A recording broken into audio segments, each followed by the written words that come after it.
Welcome to Jav Channel. Selamat menyaksikan. Bismillahirrahmanirrahim. Assalamualaikum warahmatullahi wabarakatuh. Waalaikumsalam. Amin ya rabbal alamin. Alhamdulillahirabbil alamin. Mudah-mudahan di pagi hari ini kita senantiasa diberi kesehatan dan juga hidayah oleh Allah Ta'ala. Amin ya rabbal alamin. Alhamdulillah, pemirsa yang dirahmati oleh Allah. Tema kita saat ini adalah apakah azab kubur itu ada? Kalau temanya suatu pertanyaan ini, jawabannya cuma ada dua.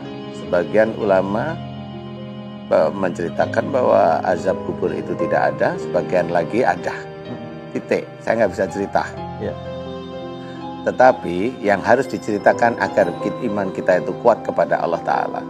Kalau di akhirat besok seseorang meninggal itu ada dihisab, yaitu amal solehnya dikurangi dengan dosa-dosanya.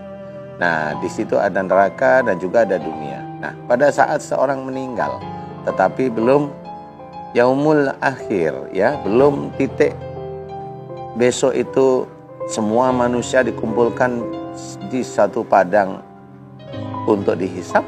Itu ada yang namanya alam kubur atau alam barzah. Di tempat di situ sebenarnya Allah memberikan gambaran tentang siksa kubur yang tadi sebagian dijelaskan oleh Ustadz Jack Mehmet. Karena ini saya anggap saudara saya, panggilan akrabnya Ustadz Jack Mehmet.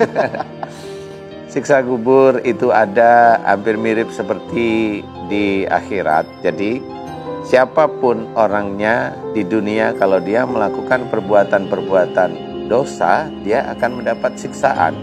Ya, di alam kubur belum ada hisab. Jadi disitulah Allah itu akan mengurangi dosanya sebenarnya bagi orang-orang muslim, ya, mengurangi dosanya. Nah, ini rasa sayang, tetap saya bilang ini rasa sayang Allah, mengurangi dosanya agar besok di akhirat dosanya berkurang. Itu menurut perhitungan manusia. Nah, dosa ini yang bagaimana? Apakah hanya cuma dosa tidak sholat? Tidak. Apakah dosa hanya tidak membaca Quran atau tidak berpuasa? Tidak juga. Kalau memang itu tidak sholat, tidak puasa, tidak baca Quran, tidak ini ya itu tetap dianggap dosa. Tetapi dosa yang mana? Sebagian muslim itu ya sholat, ya baca Quran, ya juga berpuasa, ya ngikutin sunnah Rasul, yaitu menikah, kan begitu.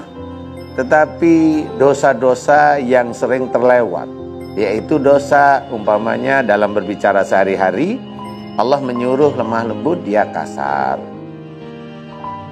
Allah menyuruh untuk jangan memaksa orang lain, dia memaksa. Ya, memaksa itu tidak boleh. Wa may yaf'al dzalika udwana wa duman fasawfa nuslihi naro. Ini sudah jelas ini memaksa. Barang siapa ini melanggar hak dan berbuat aniaya, dia akan dimasukkan ke dalam neraka. Nah, sehari-hari ini orang nggak tahu aniaya kepada siapa, aniaya kepada anaknya. Bagaimana aniaya kepada anak saya sayang, nggak taunya memang sejak dulu nggak pernah ngasih nafkah. Itu aniaya. Dengan istrinya omongannya kasar, itu aniaya. Saya nggak pernah ngomong kasar sama istri saya, terus saya memang banyak diem. Iya, akhirnya istrinya juga salah juga. Suaminya diem, istrinya juga nggak diatur. Dia nggak bisa mengatur keluarganya.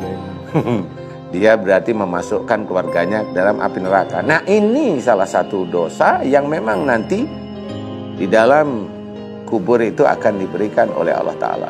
Nah, apalagi banyak sekali hal yang memang itu kita kerjakan tapi kita pura-pura tidak tahu, atau kita kerjakan tetapi yang sering berdakwah juga tidak pernah menjelaskan, sehingga tidak tahu mana yang memang betul-betul masuk neraka besoknya atau masuk surga. Atau kita hanya mendengarkan kajian yang semua yang datang itu pasti masuk surga. Enak tenan kalau seperti itu. Jadi kita harus memberikan pengetahuan benar. Bagaimana nanti kalau pada saat di akhirat kita dihisab? Pertanyaannya adalah, emang kita punya amal soleh? Kita bertahun-tahun mengerjakan pekerjaan-pekerjaan tanpa basmalah dari lidah kita, dari lisan kita. Nggak pernah. Kalau diberi nikmat, bersyukurnya cuma 2 detik. Padahal yang dipakai itu rezeki Allah itu tiap hari dipakai, tapi cuma dapatnya amplop, alhamdulillah, selesai berapa detik itu. Nah, inilah yang akan menjadikan catatan, dan itu akan menjadikan insya Allah siksa kubur bagi manusia yang memang tidak bersyukur dan senantiasa berbuat dosa. Kalau dihisap, nanti kita itu punya amal soleh enggak? Kalau orang yakin punya amal soleh, ya itu termasuk yang yakin punya amal soleh itu insya Allah belum tentu bisa dihisap. Karena dia yakin punya amal soleh, enggak taunya dia sombong. Selesai. Astagfirullah. Mudah-mudahan ini bisa menjadi manfaat bagi diri kita. Apakah kita itu besok mau dihisap atau di dalam kubur kita disiksa? Ayo mulai hari ini kita mengingat Allah, benar-benar mengingat lebih detail.